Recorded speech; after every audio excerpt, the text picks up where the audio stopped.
I don't have any viewers left. Here we go. Do I have any viewers? It says I have no viewers yet. You might watch this later. I'm talking.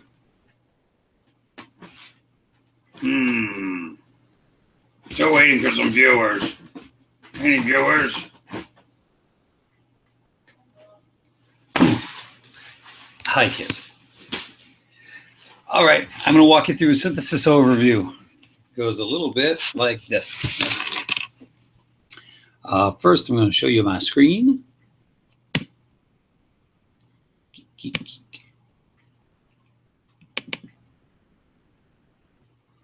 And now we have infinity. Okay, here we go. We'll get off of this thing. And we'll get off of this thing. And we'll get off of this thing. And we'll get off of this thing. All right. Actually, I should have two Chrome windows open. I'm not sure where the other window is. There we go. There we are. Okay, this synthesis prompt, we're looking at 2015 synthesis prompt. It is the first question in the second packet that you get. They tell you get 40 minutes to write this one. You get 2 hours. You should really have the extra 15 minutes to look at the, it says 2 hours. 40, 40, 40 is 120, which is 2 hours, but I get an extra 15 minutes to look at the sources. So it's kind of weird. I'm not sure how they run them in the room, but they used to put that right on the page that you get that extra 15 minutes. Either way, this is an easy essay to handle. The question is, and it's always important to make sure you really understand the question first. Give you some background. Schools have honor codes. They have honor systems, sets of rules and principles intended to cultivate integrity. And they take the form of written positions. We call them honor codes. It says carefully read the sources, and then you have to synthesize some information from at least 3 sources, at least 3, and incorporate it into a coherent, well-developed argument for your own position. The position on, now this one is not a criteria one. This one is taking a position. Your position on whether or not schools should establish, maintain, revise, or eliminate an honor code or honor system, whether or not your school should. But in the end, what you're really doing is you're arguing for or against the concept of honor codes or honor systems, because that's the only reason you would want your school to do it, I suppose, unless you have some clever reason, some other clever argument here. Let's see. Oh, I still want to know, is anybody watching? Is anybody watching? 2 viewers. Now I got to find out where the comments are.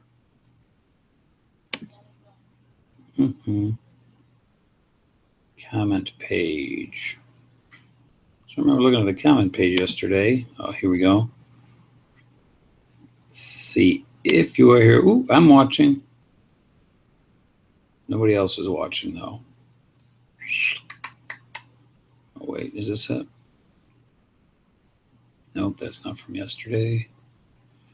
Synthesis overview. I'm sharing the event. It says start, but I know I'm already broadcasting. Although it makes me wonder. How did I get them yesterday? Start a video hangout. Oh, I'm doing it right now. But here's the good news is Paulina's in the room, so she can, oh, there we go. Is anyone watching? It says it's going to start. Sorry for the delay in this one. I don't have, oh, here we go. Hey, that's what I'm looking for. So that means you're here, right, Ryan? Yeah. Looking for another response from Ryan. Whoops. I'm going to get something. Yeah, that's live. Yeah, that's going on there. So, but if you're around, say something, Ryan. There we go. Here as well. Okay, now we're going. Right. Just wanted to make sure that the thing is working and everybody can hear me, right? Okay. I'm going to write down here, you can hear.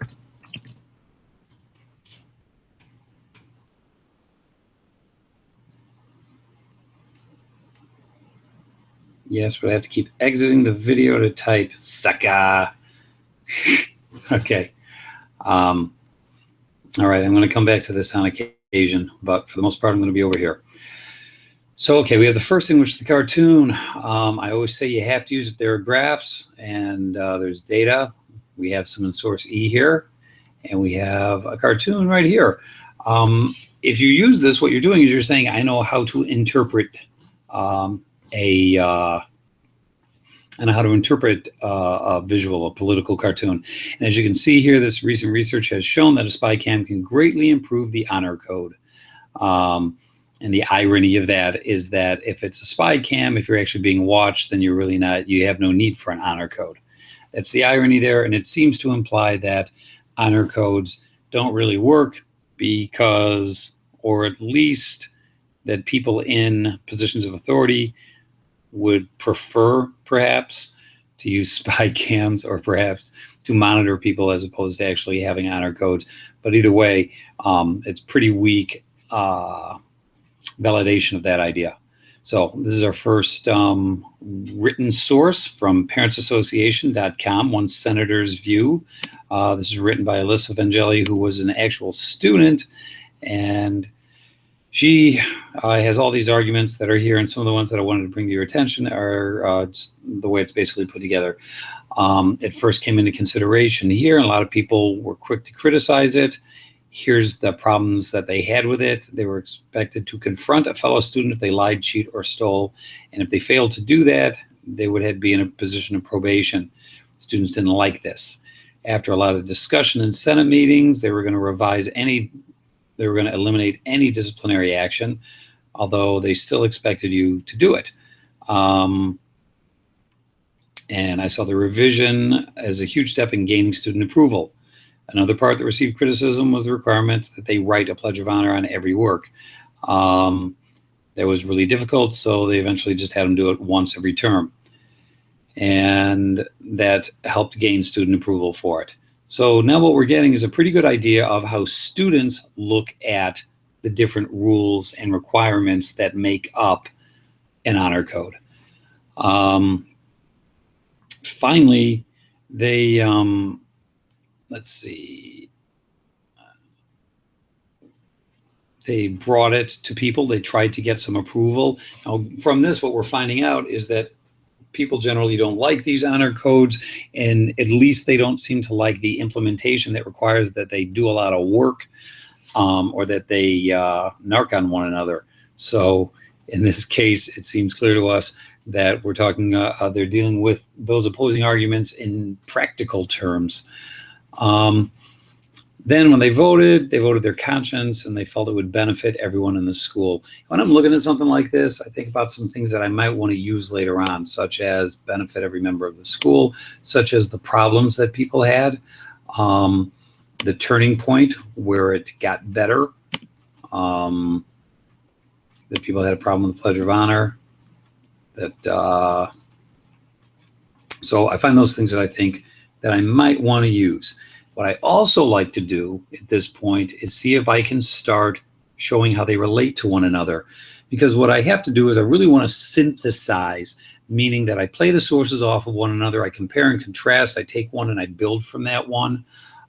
So when I think about like the spy cam one, that seems to me to be talking about students narking on each other or tattling on each other and using that to maintain an honor code.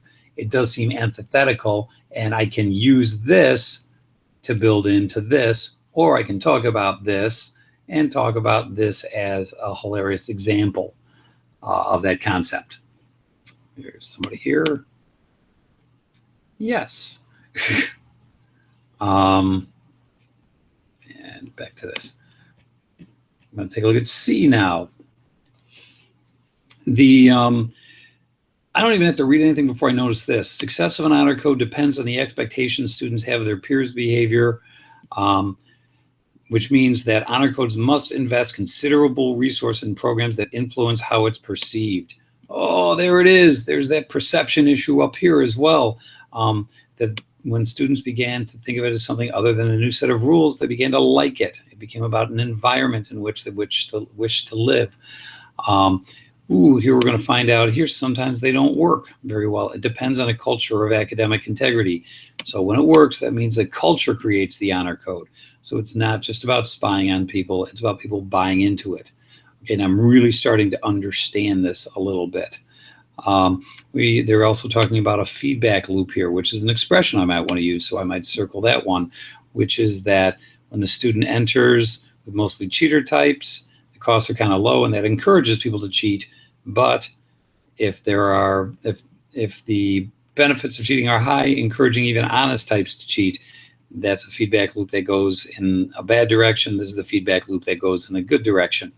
So I could write about feedback loops. Finally, how do you spell plagiarism? Here is there's another article. And again, I hope you're starting to see what these sources have to do with one another.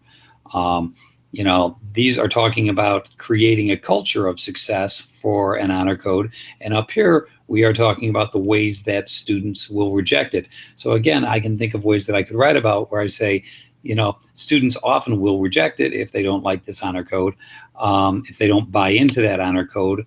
And we saw this at whatever school this was, Lawrence Academy. However, what we learned from Donald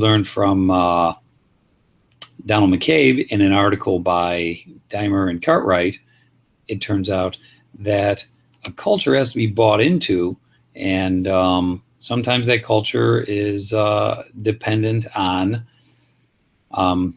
students' tolerance for cheating, appear enforced, whether or not it's enforced, whether or not there's a culture of academic integrity that's going to make them take rules seriously. So finally, we get to this last one, which is more of an anecdotal story again. In this one, this is a place where they actually write it on their paper every day, and we've seen this. So again, if I'm going to start talking about the things that one has to do to enforce an honor code, this is going to be really important because they say it didn't work in that one case. Does it work here? Well, in this case, they have to write it on their papers, and they've been doing so since 1842. And look, plagiarism is becoming a problem. So that seems to validate what we read earlier. And we're looking for validations and contradictions. And this is a nice little validation here. Finally, I'm going to use this kind of source material. How can this fit into my way of looking at it? Because it seems to me at this point, I want to talk about the ways that it works and the ways that it doesn't work. I'm going to talk about the ways it ought to be implemented at my school and reasons that it might not work, perhaps. Either way, I'm either going to defend or I'm going to argue against using an honor code in my school with that breakdown in terms of whether or not there's a culture that's being used, whether or not people will have to narc on one another. It seems to me those are my two big things that I would bring up, and then I would have sources that I would use for each of those ideas. I keep using narc like I'm a junior high school burnout. Don't narc, man. Only 8% of kids, it turns out, would report a fellow student for cheating, according to this very unreliable poll. 275 usable responses run through a bunch of little kids. So I might qualify this. Little kids, a public university, little kids. Yes, 5-year-olds did this. But in terms of how I'm going to use this chart or this data, I'm going to make sure that I qualify that the data itself is somewhat questionable, but in it does seem that most students wouldn't even report each other. So the idea of having kids report each other as part of this system is not only something that turns kids off, but they wouldn't do it anyway. And again, that gives me another opportunity to validate sources together. And that is a type of synthesis. Let's look at the way that people responded to this question. And the first one here only scored a 7. The best one they give you is a 7 here. And I think we're going to see some of the reasons why. The main reasons why this only scored a 7 was because it follows a really It follows a very lockstep manner that you can still use, but it has a bit of a lockstep manner. But more importantly, what it does that they don't like is it uses words like proves and makes absolute statements. And as they say down here in the comments for this one, they don't appreciate that because the author, it says here, the essay makes more general claims than the sources support, and that gives them an adequate instead of an effective argument. For instance, they conclude this argument saying all schools should implement them without considering the nuances of the issue that they had been arguing for all along, that they've been using pretty well in their essay. But the structure of this is so self-evident that it's going to be kind of fun pretty much just using it as a great this is such a perfect example to learn from because it has such a self-evident structure here. What I've done is I've organized it right here. We can see in the intro, they talk about the incorrect prevailing opinion. Here's what some people think. And we know what some people think because we've seen both sides of this issue now, or all sides of this issue. And then they disagree with it. They provide another prevailing opinion. And then they say, no, in fact, and here's our thesis in a 3-part preview. They say it can be, the conflict regarding this can be seen in all kinds of places. Some argue this, but that's not the case. Some argue this, but they're not right because they do 3 things. They promote a healthy academic environment, they lower the percentage of dishonesty, and they're adaptable to fit in any school environment. We know this is going to be a good essay because they're talking about kind of a causal relationship right here. Here's the first way, and you can see their outline right there. That's their outline. Promote healthy academic environment. That's point 1. Point 2, percentage of academic honesty. And point 3, adaptable to fit in any social environment. So let's talk about the first thing. They'll create, a lot of people think that they're going to create a totalitarian school environment. So they keep starting with the counter opinion, the incorrect prevailing opinion. And then they actually provide a source to validate that that opinion exists. We can see this in this comic that says this. However, they're going to come back to their thing. They're going to dispute it now by saying it doesn't really hold up. For example, this person points out this idea. Many schools allow their students to take exam without proctors present. So now we're talking about, as they brought up right here, that healthy academic environment. And these are, what I did here was give you the introductory phrases that indicated what we're going to do here, because they're very transparent about what they're doing. First, they're identifying the incorrect prevailing opinion, and they show us an example of it. They dispute it and come up with theirs, which is, that essentially it's a healthy environment, and they provide an example of a healthy environment that they pulled from one of their sources, and they develop it with, they go on to say, and they finish with this sentence that this proves, but really this would have been pretty successful if they'd have just put this suggests. Then they would not have gotten in trouble with the readers who thought that they were making widespread claims that they couldn't validate, that they could not support. Which brings us to our second point. And again, kind of a lockstep use of external transitions. These are really the reasons this one's getting instead of a 9, it's getting a 7 because it's kind of clunky. A 7's fine, and 7 will get you a 4. You write 3 7s, you're going to be getting a 4 on this, and that's nothing to sneeze at. But if you can be a little more graceful, if you can understand the nuance and sophistication of qualifying your arguments rather than presenting them as absolutes, that's what gets you into that upper tier. As we see here, secondly, some say it's going to do little to reduce cheating. We know that this paragraph's really going to be about, they lower the percentage of it, but they start with the counter opinion. They identify an incorrect prevailing opinion that it wouldn't reduce cheating. And they provide 2 sources now. This idea can be seen here, and another example is here. They acknowledge it without conceding. They say these are valid assumptions, but we see that right here. Another example is this. Well, these are valid assumptions. So this idea can be seen here. And another example is here. And while they're valid, It can be seen later in the article that a strictly enforced code reduces the likeliness of someone to cheat. So there it is. It can be seen later. Furthermore, now they're going to take it a step further. So as you can see, they're doing incorrect opinion and a little source where we see it. Here's my opinion, which is really the assertion of this paragraph, and here's the source. And I'm going to continue on either that source or a different source, and I'm going to tell you why that matters. Same thing here.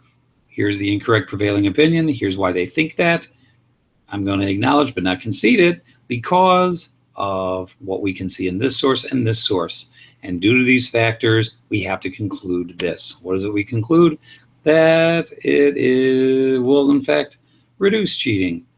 Finally, they do it one more time. And again, this is why I say this is so formulaic that were they not pretty good writers in terms of sentence style, they would have gotten a 6 on this one because it's so formulaic. There's nothing wrong, but they're following a formula. And the formula here is that furthermore, incorrect prevailing assumption. Again, one might say this, that it's too lenient or too strict, and it's not going to work if it's too lenient or too strict. However, in this one, they don't actually provide a source. They decide, you know what, I got to finish up this essay. I'm not going to have a whole lot of time to provide the source for the counter opinion here. So I'm going to say, well, as can be seen, this is supported by this.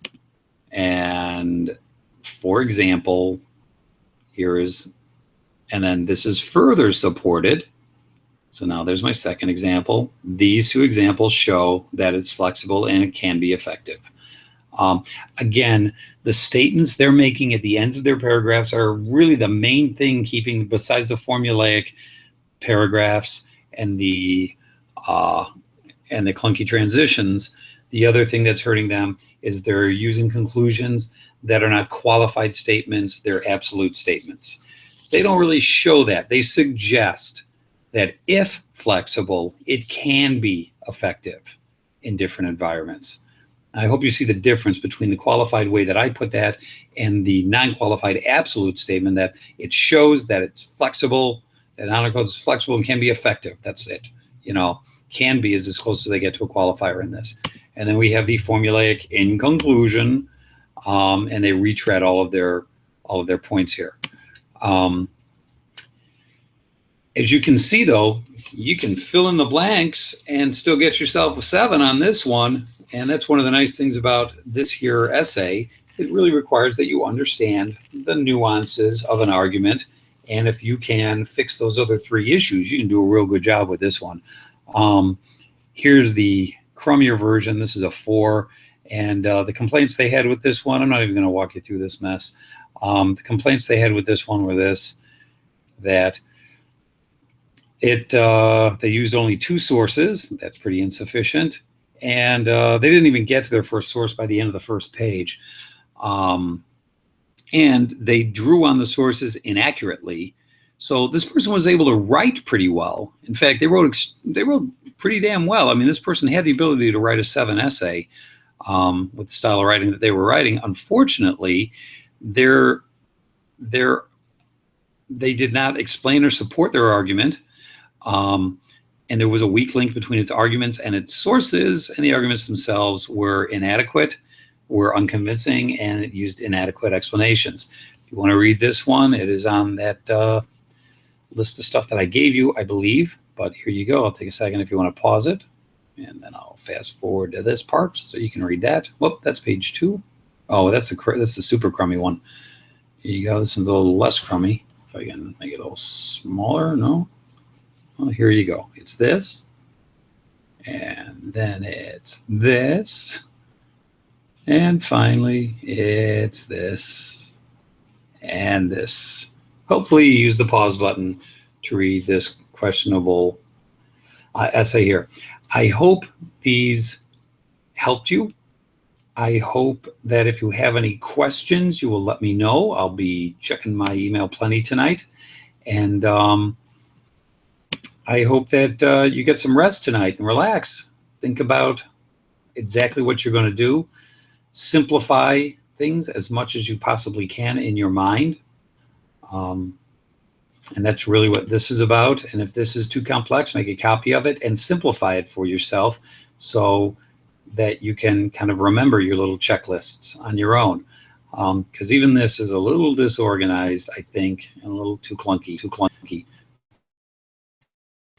I'm going to check for any questions, and then I'm going to wrap this puppy up. Let's see. Any questions? Writing 7 essays only gets you a 4. Yeah, that's right.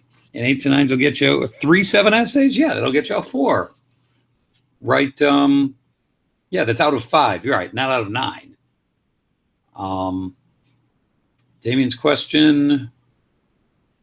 Do we need to include counter arguments, like a whole separate paragraph for it? As you can see, everything that they brought up, a lot of the arguments someone makes should be countered by the opposing view. This one did it very formulaically, but you should definitely consider the opposing views. And again, that's one of the nice things about synthesis is it gives them to you. It presents them to you, so you make sure that you present your arguments in the context of the opposing arguments, that you see yourself walking into a conversation that's already happening. Yes, you do, but you don't need an entire separate paragraph for it. I agree, these are transitions are standard, haha. And wow, so few viewers. Is preventing those prose issues? Should I look for ways to structure arguments in different ways? I think that you have to have a plan, but if your plan is mechanical, it can help you out. I mean, even a mechanical plan can help you if it keeps you in line, and that's the important thing. I think this is a writer who felt like they needed that mechanical outline to keep them in line. And believe me, getting a 4 on an AP exam is not a bad idea. But if you're looking at getting a 5, you've got to expand that a little bit and not be so predictable. Let's see. Thank you, noted. You're welcome. And that is that. Someday I'll figure out how to turn this off. I'm just going to close this. Goodbye.